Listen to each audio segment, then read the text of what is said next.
Flash has the job finished faster, easier. So, Flash. The in-car that's as wholly different as the people who drive it. Nescafe. Worth a little extra? Definitely. She's got the message. Timotei. So mild, you can wash your hair as often as you wish.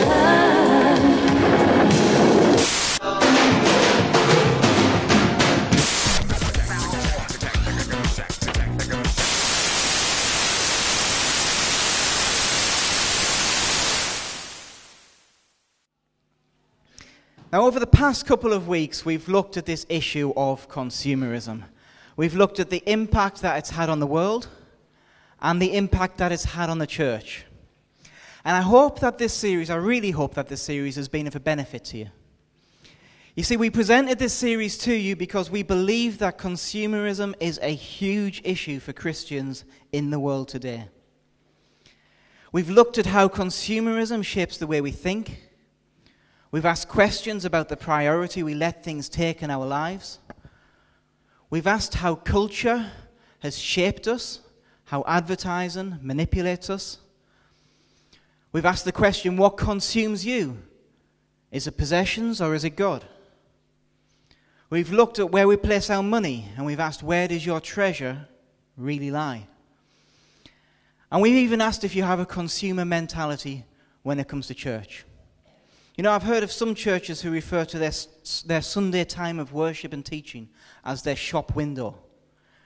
And to me, that just sums up this consumerist view that we have in church. It's such a belittling way of looking at what we do when we come together to worship God and celebrate and learn. You know, we've even questioned what magazines we buy and the effect those magazines have on us. And I really hope that this series has been useful to you. Can I encourage you, if you've missed any, or even if you've been here every week, get on our website. It's all there for free.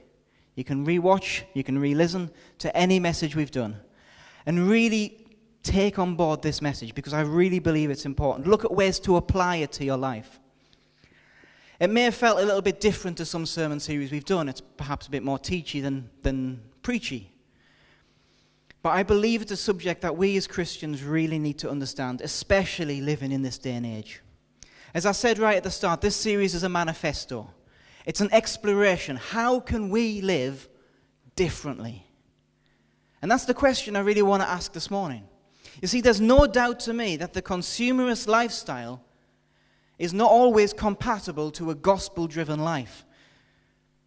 Just briefly, here's some verses. Luke 12:15, and he said to them, "Take care and be on your guard against all covetousness. For one's life does not consist in the abundance of possessions." 1 John 2:16 says, "For all that is in the world, the desires of the flesh and the desires of the eyes and pride in possessions is not from the Father, but it's from the world." 1 John 2:15-17, "Do not love the world or the things of the world. For if anyone loves the world, the love of the Father is not in him. For all that is in the world, and the desires of the flesh, and desires of the eyes, and pride in possessions, is not from the Father."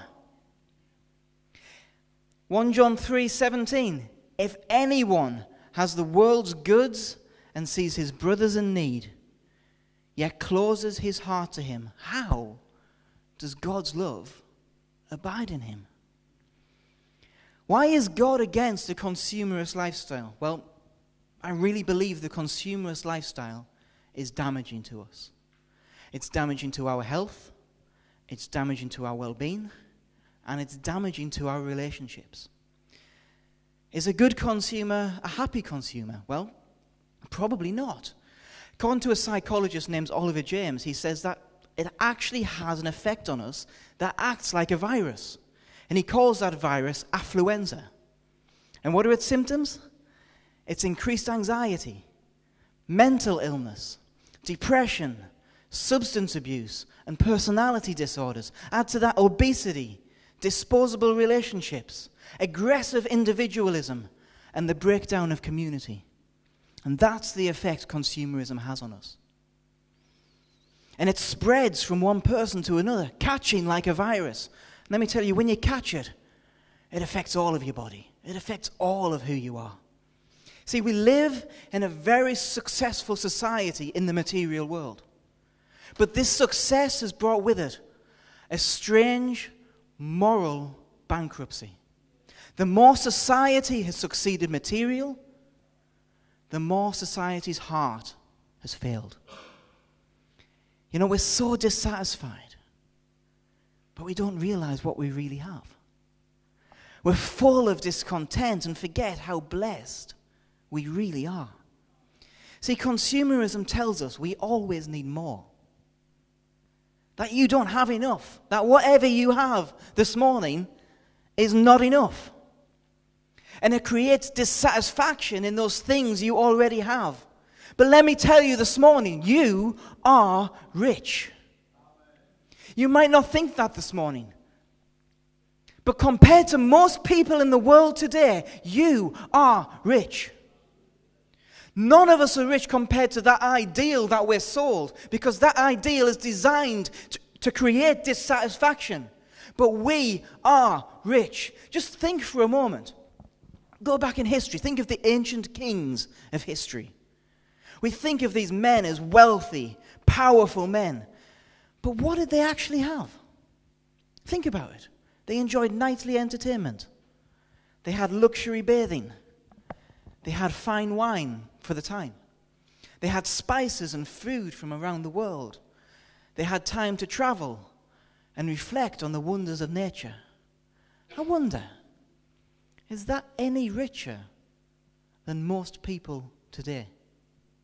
Next time you watch TV, next time you have a hot shower or a bath with a bath bomb in it, next time you open a bottle of wine, hopefully not while you're in the bath, next time you watch a nature program or go to Tenerife on holiday, even when you eat a curry or a packet of crisps, think, actually, this is wealthy. This is rich. This is royal. This is living like a monarch. Just think for a moment about the rich young ruler that came up to Jesus. And he couldn't leave his worldly possessions behind, so he left Jesus devastated. How rich was this man? He went to Jesus and they couldn't follow him because he wasn't willing to give it up. And you read about this guy and you think, wow, he must have had a load of money if he struggled to give all of that up. I'm glad I'm not rich, because if I was rich, I'd have to make that choice. I might have difficulty following Jesus if I was in that position. But you see, the way of thinking about it like that totally misses the point of what's happening. How rich was that guy? What did he have? Did he have hot and cold running water in his house? Probably not. Did he have a fridge where he could keep last night's Chinese food? No. Did he have free healthcare? So what did he have? He had a bit of land. He had some camels, probably. He had servants. He had nothing like what is actually available to us today. In many ways, we are far richer than the rich young ruler. We are far more comfortable. I wonder, could we give up what we have, even if it's not a lot? Could we give up our comfortable life? Or would we find ourselves in that exact same position as that rich young ruler? See, as a society today, we're so rich, we've become acclimatized to it. We have entertainment available on tap. Entertainment is more available and more portable than it has ever been in history. You can download movies on your phone. And yet somehow we are more bored than we have ever been. This is a particular problem for young people today, I believe. They've had more than any generation in history, yet there's more discontent and dissatisfaction than there's ever been. Why? Because consumerism promises something, and it promises everything, but it delivers nothing. Romans 12:2, it says, "Do not be conformed to the ways of this world, but be transformed by the renewal of your mind. That by testing you may discern what is the good will of God, what is good, acceptable, and perfect. Can I encourage you this morning? Don't be conformed to the way everything else is going on, but be transformed. Renew this. Renew this.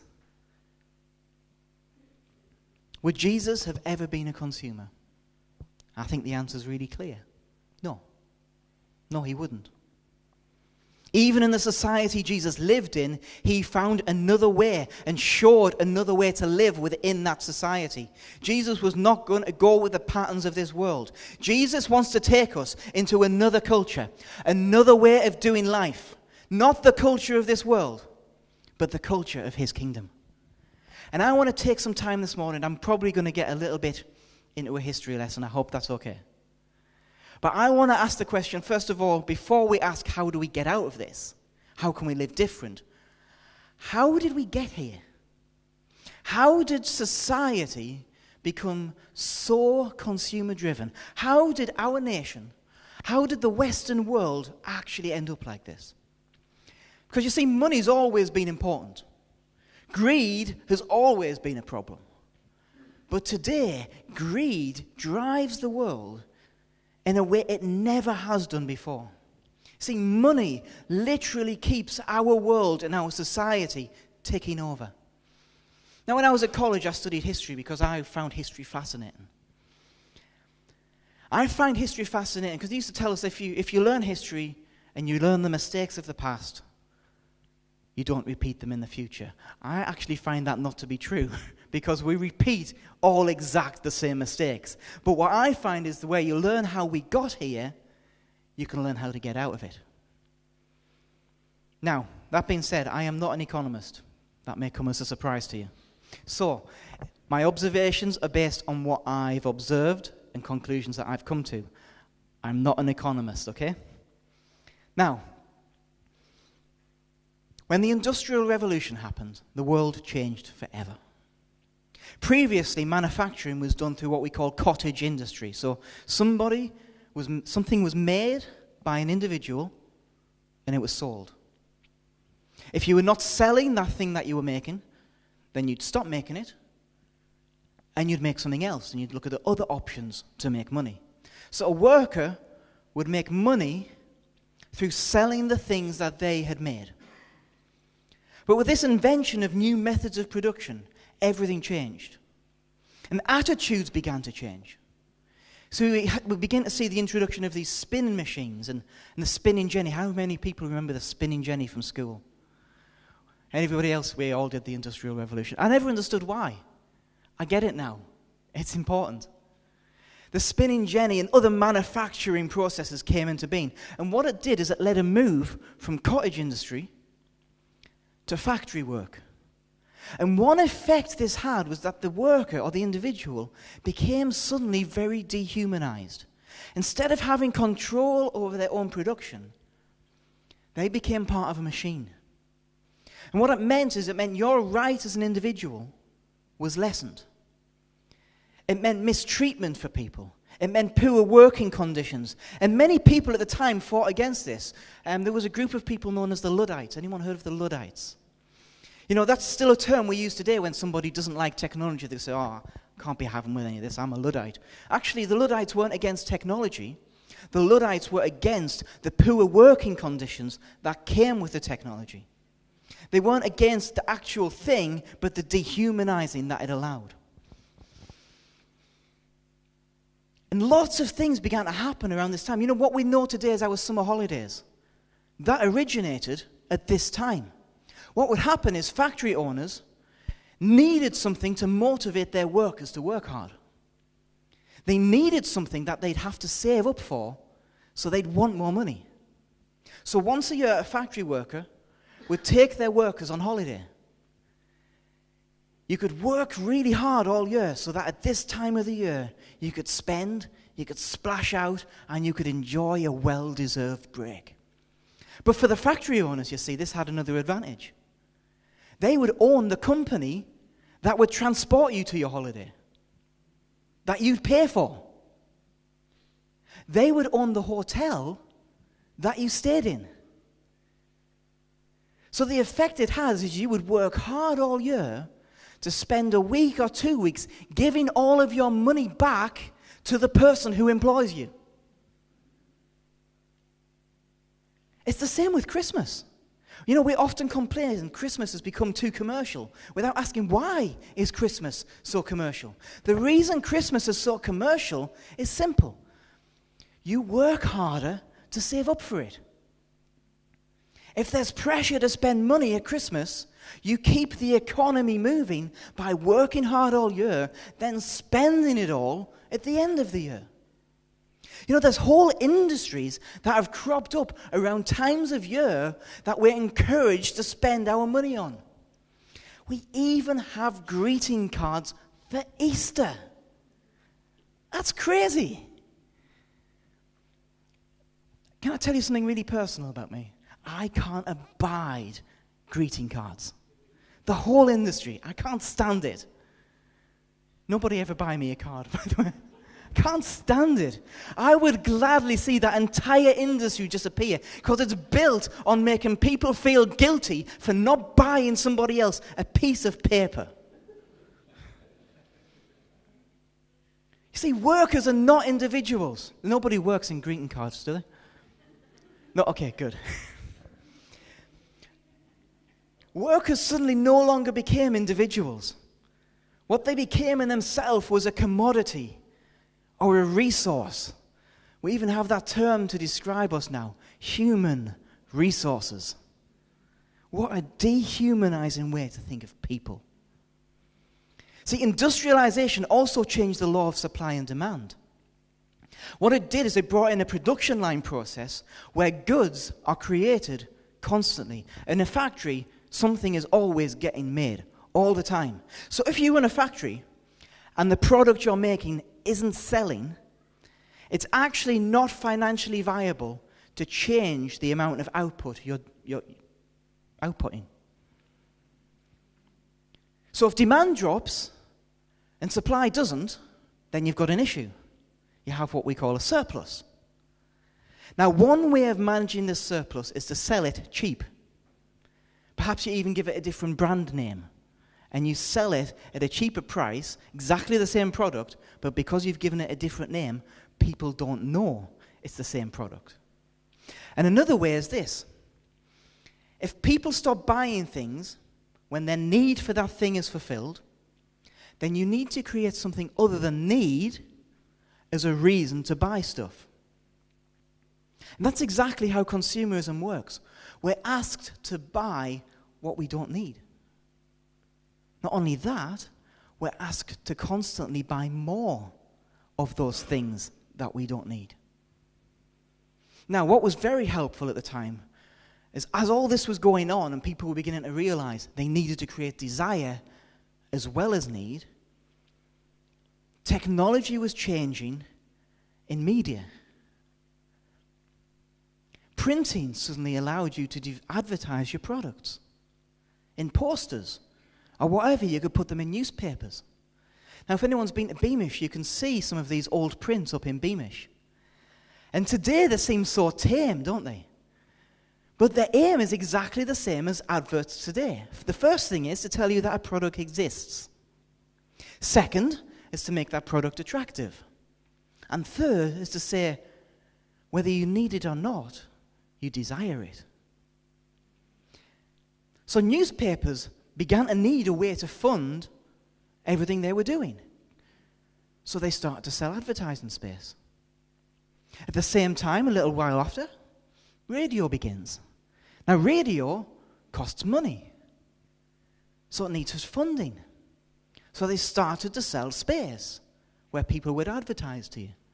Then television comes along. That costs a lot more money. Somebody who works in television, let me tell you, it costs a fortune. Where's that money come from? Well, they started to sell some of their airtime so that people could advertise to you.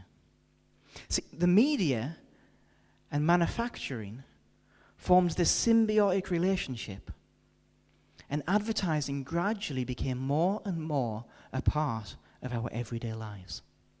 Large companies, people's jobs, the economy, It all depends not just on people buying what they need, but buying above and beyond that. So society is now set up in such a way that it needs to ensure that that continues.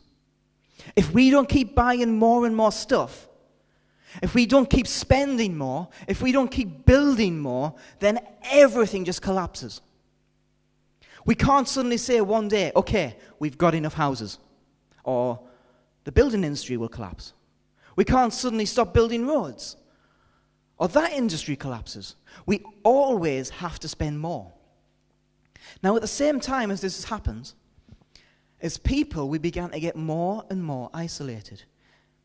See, when factories arose, people began to migrate from their villages to towns and cities so they could find work. They moved away from their small communities, where everybody was a part of everybody else's life, and they moved into these big places where the work was. So instead of living near your family for your entire life, you would now choose to move to another place that's full of other people. But the effect this has is it actually isolates us. See, in a small community, you feel part of it. The larger the community, the more isolated people tend to feel. You just need to look at people in London to see that in effect. Technology is also added to this. See, now you can connect with anybody in the world.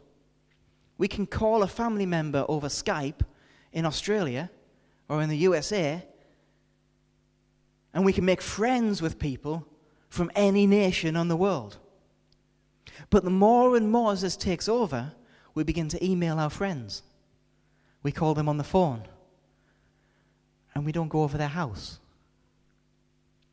We spend less time with people face to face and more time with people screen to screen. See, homes are no longer as open as they were. Our homes have now become our little fortresses of isolation. You know, we're more connected than we've ever been, but we're also more alone. Community is something we manufacture nowadays in any number of ways, but it's something we experience genuinely less and less. See, instead of living our lives for us as a group, we've started living lives for I as an individual. This, combined with the constant desire for more, has made us selfish. We have seen the rise of aggressive individuality, where my needs are far more important than the needs of the people around me. The more we have, the more we feel the need to defend it and protect it. The more we have to work to keep it. And I think this happens so slowly that we hardly noticed. Sure, some people talk about how the world isn't like it used to be, but we've always said that. But by and large, we've not noticed some of these massive changes that have changed the way we think about the world and the way we think about other people. Let me tell you, today, it's speeding up, that change. The digital age has completely transformed manufacturing. It's completely transformed retail, social interaction, and every other part of our lives. And it is changing faster than it's ever changed before. 3D printing is currently in its infancy. In the coming years, it is going to bring around a whole new industrial revolution. You'll be able to print your trainers off at home after buying them online. The world will change forever, again. Facebook is 9 years old. 9. YouTube, 8 years old. Skype, 10. Just imagine the world in 10 years' time and how different the way we live will be. How is it we find another way to live? Well, first, we need to examine what's the problem. And there's 3 ways I believe that consumerism hinders the work of the church. There's more, but there's 3 I'm going to focus on. First is, we live in a society that is not kingdom run, but is commercially run. Sales drive everything in our society. As far as the society we live in, the most important contribution any of us could ever make is the money we spend. If we don't spend, the system collapses. We're currently in a recession. Did you know that? I'm sure you know that. What does that mean? Well, a recession means that the economy has shrunk over 2 successive quarters. That's what a recession is. So it means a quarter, 3 months. So that means over 6 months, people have spent less money than they did in the previous 6 months. That's a recession. So when we spend less money, the economy is in danger. When we spend too much money and start borrowing it to pay for everything we've bought, the economy is in danger. It is not a good system. You know, most reports on the economy on the news are connected with spending and consumer confidence. We have created a trap for ourselves. It is a system built on desire, greed, and money. It is a system this world is built upon, and it's a system of mammon. It is a system built on idolatry. And it's a system that doesn't work. Consumerism does not encourage a strong economy. As we've seen in recent years when we got all of those people lending out subprime mortgages and spending too much money. It takes something as simple as a lack of confidence in a company for things for that company to come crashing down. It encourages debt to the point where it is completely unsustainable.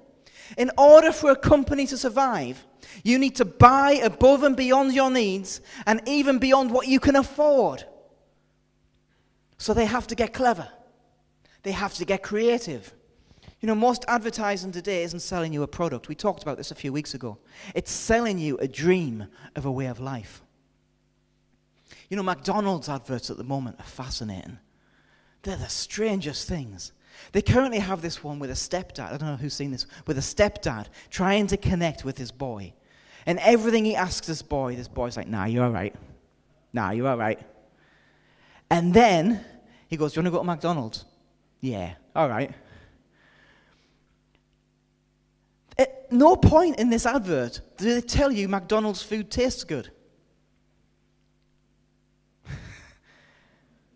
Because the food isn't really what they're selling. They're selling this idea of a happy family and suggest that McDonald's can make it come true, which I think is impossible. Especially if you've eaten there, you know that. Their new branding phrase on McDonald's, we all have McDonald's in common. Seriously? They aren't selling food. They're selling unity and community. And that's something they couldn't possibly deliver on, no matter how good their food ever got. Now, on one level, we wonder, how on earth do people fall for that? But we do. In 2008, companies in Europe and the USA spent $537 billion on advertising and marketing. So we may think advertising doesn't work on us, but I tell you, there's 537 billion reasons to think otherwise. They would not be spending that money if it didn't work. Consumerism understands that desire always needs feeding. So desire must always be created. If a product doesn't meet a certain desire, then advertisers will tell us it meets another desire as well. And there's no end to it. Because man is a creature of unlimited wants and needs. And the entire market is built around you wanting more. That's why there's always some new model of something you've already bought. Or some new formula for washing powder. Society is driven by that need for more. This is always going to be a hindrance to the church. Because as long as we're focusing on the more we want, we won't be thinking about the more we can give. If our lives are spent in this constant search for more, we will never be satisfied and we will never be living that abundant life that Jesus spoke about. So the first problem is that we live in a consumer-run society. The second is we are seeing the death of community and the rise in isolation. As technology grew, people's dependency on other people changed. You know, we can go right back before there was mass literature. Our reliance on each other before we knew how to read and write commonly changed. If nobody you knew was literate, or you had a thought and an idea, and you wanted to pass it on, then you could only do it through sharing it with your community. You needed other people, or your legacy and your ideas died with you. If you move into the times of the printing press, this tribal idea of community suddenly becomes less important. If you want to share an idea now, all you need to do is write it down. And anyone who can read can learn that idea. So the printing press, as well as manufacturing, helped create a different landscape. We moved from a rural culture in this country to something much more urban. It's strange to think, a few hundred years ago, Middlesbrough was a farm. It's a farm. I don't know how long ago there was nothing here in Billingham. I suspect it's maybe go back 100 years. None of this was here. Cities began to grow, towns began to grow, because people moved away from those smaller communities. And when that happens, you find yourself, as we said, more and more isolated. As technology grows, our reliance on other people diminishes. The less open our homes become, the less we form community, and the more isolated we become as people. We can always try and find ways to fill this gap, like social media. We can be connected all over the world, but the less we're face to face, the more isolated we are. Technology connects us, but in a strange way, it isolates us as well. If you work in the computer industry nowadays, say you work in web design, in theory, you can survive without ever leaving your house. You don't need to leave the house to go to work. You can shop online.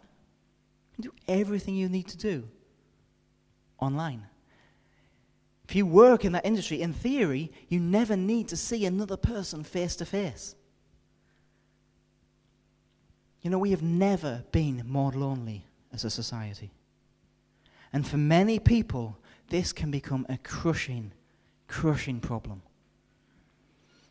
Now, as a church, we are a community. We are a gospel-centered community of believers.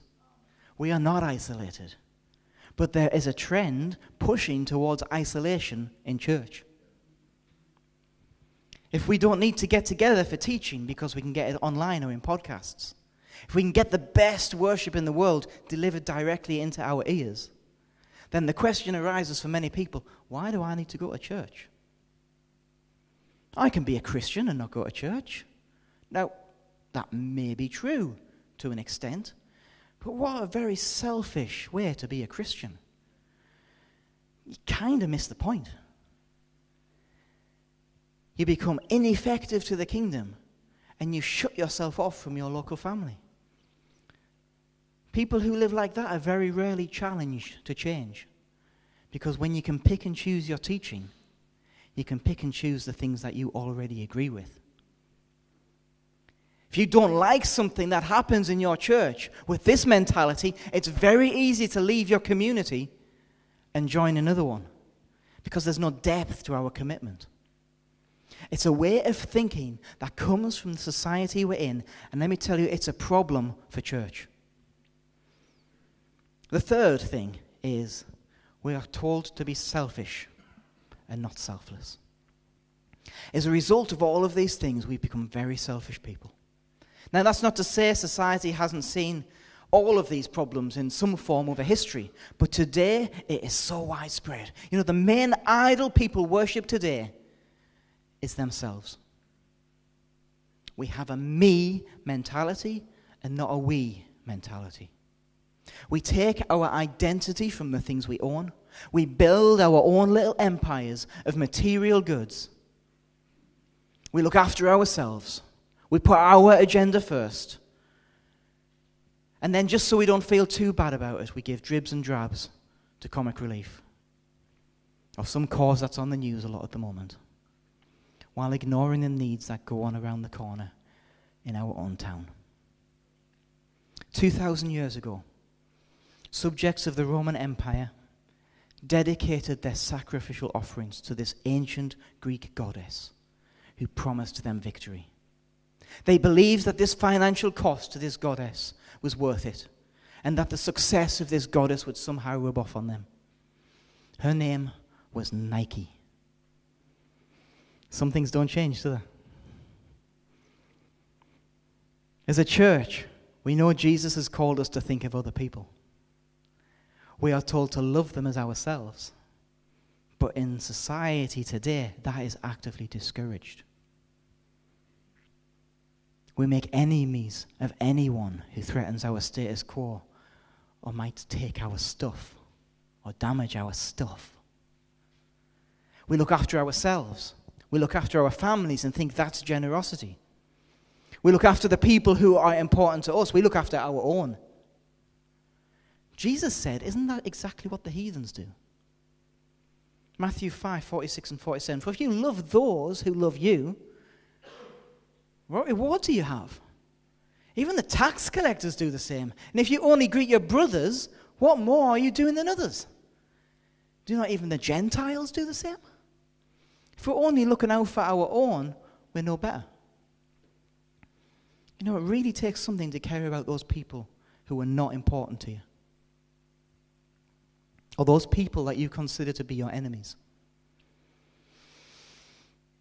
So how do we overcome these things? That's some of the problems we've got to deal with. How, as Christians, do we live differently? What can we actually do to make a difference? Well, I think over the past few weeks, hopefully, we've got some answers to those questions. And I just want to end by specifically looking how we can come against the consumer-driven, isolated, selfish way we're living. See, as Christians, we're called to be holy. That means set apart. That means different. How can we focus and find a different way to live our lives? Well, you know, first of all, this consumer culture will always have us wanting more. That's nothing new. This is from Psalm 4, the Message version, and I think this version of it sounds like something somebody could have wrote today. Psalm 4, verses 6 to 8. Why is everyone hungry for more? More. More, they say. More. More. I have gods more than enough. More joy in one ordinary day than they get in all of their shopping sprees. At the day's end, I'm ready for sound sleep. For you, oh God, have put my life back together. I think there's a tremendous revelation there. Everybody wants more. But in God, we already have more than enough. We already have an inheritance that is better than any shopping spree. We have an inheritance. We inherit the earth. We already have that. Why should we concern ourselves with this hunger for more now? We can find more joy in one ordinary day because we have the presence of God in our lives. We don't need to spend money to feel joy. As this verse suggests, if our hunger is for God and not for these things, then at the end of the day, we are ready for a sound sleep. We are free from the stress and the worry and the hunger for more. Because let me tell you this morning, more will never satisfy. More always wants more. Desire will grow as we achieve. A hunger for God has more joy than the material. Instead of all of this stuff, how different would our lives be if our hunger was instead for God? Instead of asking, how can I get more? I wonder how much more it would be. Our lives would be different if we asked, how can I get by on less? See, more is the consumer's trap. And I don't want to be just a consumer. I want to be a creator. I want to be an achiever. And the way we achieve this is by changing our thinking, by renewing our minds, by repenting of the consumer life. Repentance means change your thinking. And we need to repent of our consumer lifestyles. Because less stuff really does mean more life. The less we have, the less we have to worry about. The freer we are to do what God wants us to do. The fewer distractions we have from God. The less clutter we have in our lives. The more space we have in our lives. See, I don't want to spend my life as a number. I don't want to be a transaction that keeps the economy moving. We're better than that. We are set to rule and reign. We are worth more than the contents of our houses. We are worth more than the balance in our banks. We are worth more than the taxes we pay. We are worth more than our wage packets. We are worth more than our careers. Life is bigger than that. We already have God's more than enough. Do we realize what we actually have in life? And are we grateful for it? Do you want to start a revolution? Say thank you. Say grace before a meal. That simple habit can transform the way you think. And it doesn't have to be a loud, Lord, bless this food that we've got before us. Lord, bless this food to our bodies and our bodies to your service. Say thanks. Thanks. See, thankfulness for what we have now makes us see everything in a whole new way. It takes our minds off the more and helps us appreciate what we have. Let me tell you this morning, we are rich, whether we believe it or not. And if our lives were filled with looking for less instead of looking for more, we'd see our effectiveness for God transformed. But the trouble is, most of us are caught in this trap. And I tell you, you don't get out of it without making a decision to get out of it. It doesn't just happen. How do we defeat isolation? The cure to isolation is community. In the book of Genesis, God said it is not good for man to be alone. That is no less true today. When you become a Christian, you become part of a different community. You become part of the kingdom of God. You become part of his church. Jesus compared it to family. He says, who is my mother and brother? In Luke 8:21, he says, my mother and brothers are those who hear God's word and obey it. That's how close the church should be to us. It's our family. Church is not a meeting. It's not a building. It's not an organization. It is, at the root, a gospel-centered community. And community is not about the individual. It is about each other. Community is the cure to isolation. See, as a church, we need to understand many people in the world today are crushingly lonely. And we, as the church, need to be a real, caring community. We need to show people Jesus by showing people the way we relate to each other. See, the thing about community is you can't fake it. You can try. You can try faking it through social media. You can try faking it through programs or events like men's and women's socials. But if it's not real and authentic, it's empty. See, we can't make a community by prescribing social events or putting a program on a church. We can try, but if the community doesn't step up to that, it doesn't work. Now, I'm not saying we shouldn't organize events and socials, don't misunderstand. We should. But if people don't come along, and engage with each other, then they're just poorly attended failures that are actually quite disheartening. And we've experienced that a few times. It takes all of us to make community. Not just ideas from the leadership or a group started by somebody. Community is a conscious decision to look out for each other and to care for each other.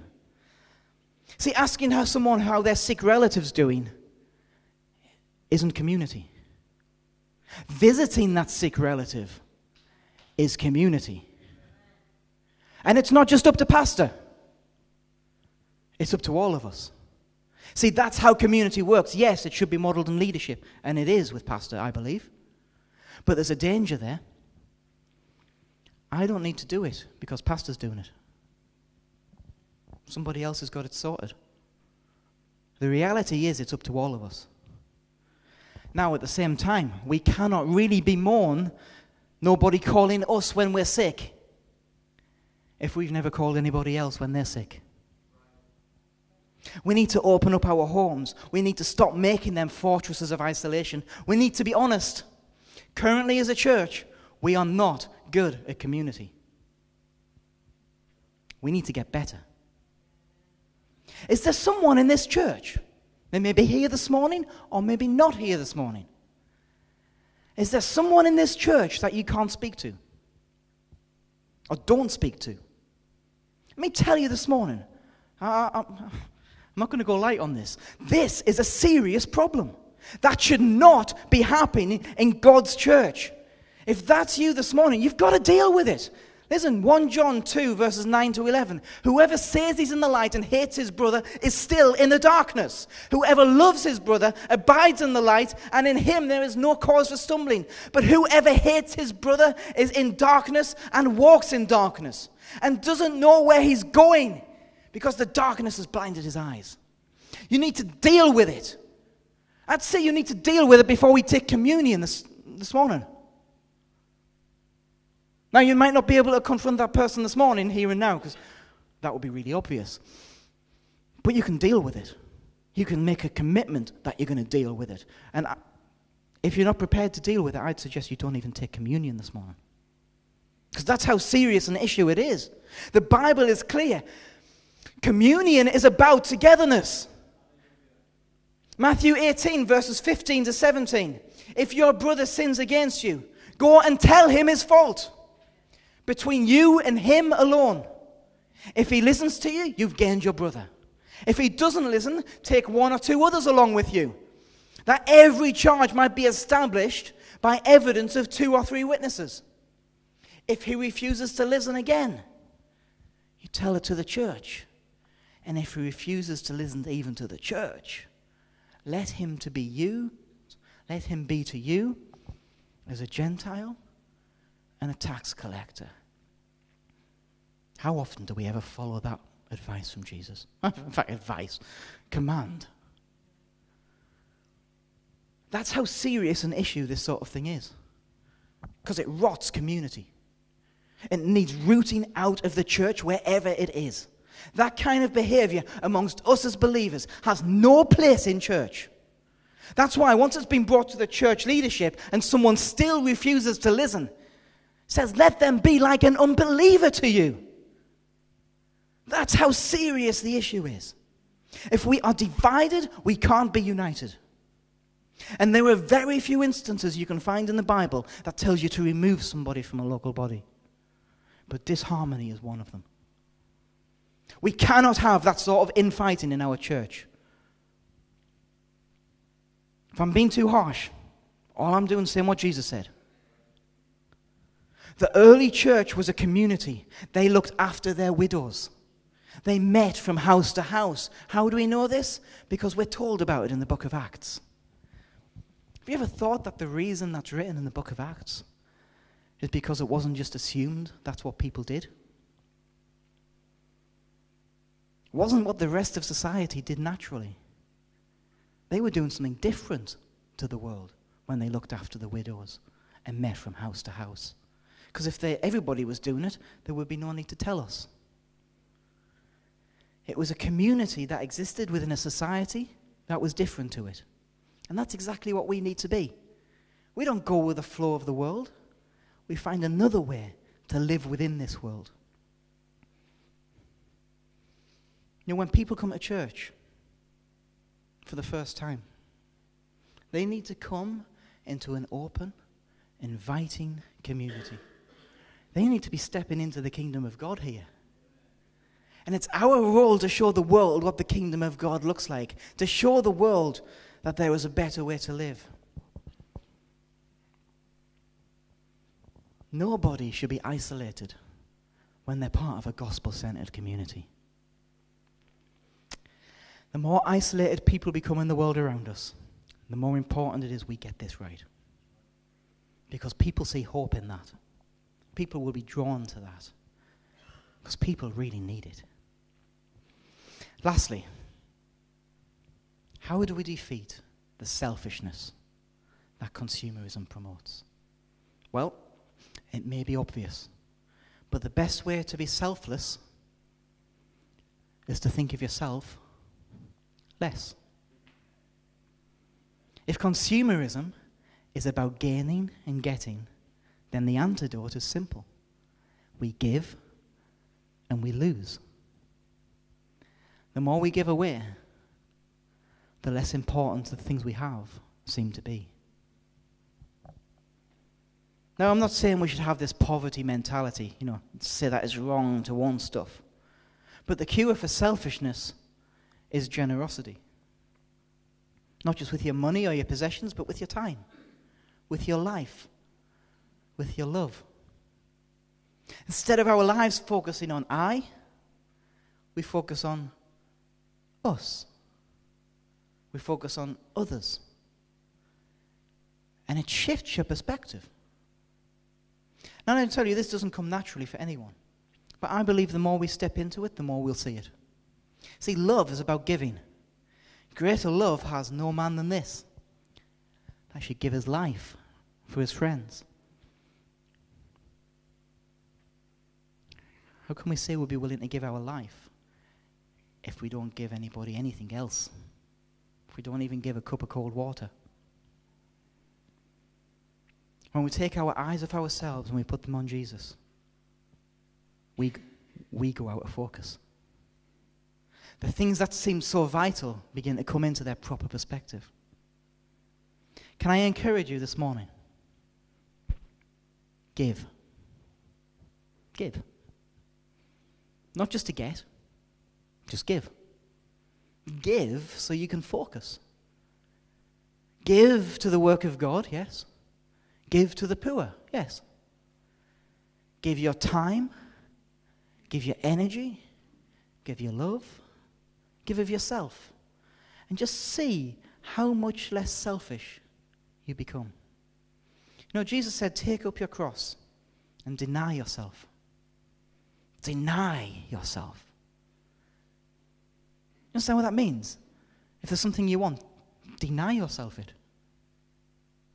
That's how we live less selfish lives. See, denying ourselves is the very opposite of selfish. I wonder how much actual denying of ourselves we actually do.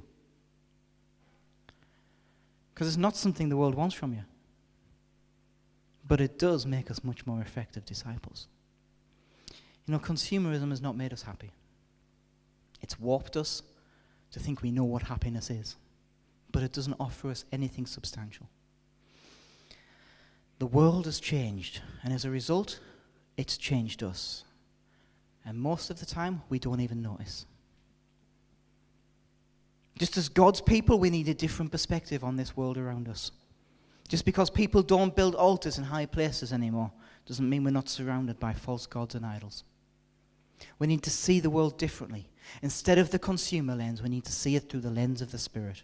There's a term that people use today, young people. I've never heard an old person use it. Has anyone ever heard the term YOLO? Wow, no. YOLO. It means, Tom, YOLO. You know what that means? You only live once. That's it. You only live once. Therefore, people say you only live once. We need to experience everything here and now. We must live our life to the max, like Pepsi Max. Live life to the max. We get bucket lists of things we want to do before we die because we only get one chance to do it all. Take every experience. Live for the moment. Now you see, Jesus promised life to the full, but he did not mean you must experience everything here and now. Because you see, you don't only live once. And the world will sacrifice eternity for joy in the present.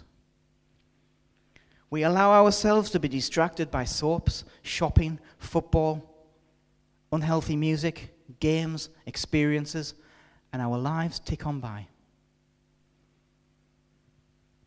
If we're happy ending the week in the pub, then we'll never be motivated to change anything. And that's exactly the way the world wants you to be. You know, the Roman Empire did exactly the same thing. It distracted people with entertainments so they didn't notice that their lives were not their own. Entertainments keep people in a society living lives of no effect and not even notice it. We give up our freedoms for our entertainment. Just as I wrap up, we need a bigger cause. We need a bigger life. We don't live for ourselves, we live for him. We are more than the content of our banks. We are more than the things we buy. We cannot take our identity from these things. We are richer than the rich young ruler. He wasn't willing to give up what he had to follow Jesus. I wonder, are you willing to give up what you have? I'm not saying you have to give it all away. I'm not saying you have to live in poverty. I'm asking, are you willing to give it all up? See, how can we be different from the world when we act just the same? What's the priority in your life this morning? You know, you can try and fill your life with stuff, but it will never satisfy you. The Christian message is that there is only one way to satisfaction. Because we were created to live one way, and that's to have God as our priority. What place does Jesus have in your life? Is he above all? Or does he come after the stuff? Because there's only one place Jesus should be in your life, and that is the priority. Jesus said, seek first the kingdom of God and his righteousness, and all this other stuff, it'll be added to you. Your focus isn't the stuff, it's the kingdom. You know, there is a better way to live life than we're living it now. Can we ever totally live outside this system we're in? To be honest, I don't know. I don't know. We can look for ways to do it. And I think there's a lot of ways we can explore it together. I think there's ways we can be creative about it. But even though we're not of this world, we need to accept we are in it. We are in this world system, just as the church, the early church, was in the Roman Empire. And the church would not be caught up with the ways of the empire around it. It was different to the world around it, and as a result, it suffered and it grew. We need to show the world a better way to live. Less stuff, more life. More Jesus, more abundance. Because we have more than enough. And we are set to inherit the earth. Can I encourage all of us as we go away? Ask yourself, how can I live my life more simply? How can I have different values? How can I be more grateful for the things I do have? How can we as a church do community better? How can I be a better part of this community? How can I be there for those people in my church? How can I think of myself less? And in what ways can I give more away? What do you want out of life? More stuff? Or clean hands and a pure heart? See, that's the antidote to consumerism. We allow ourselves to be consumed by our God and by his kingdom, and everything else gets a proper perspective.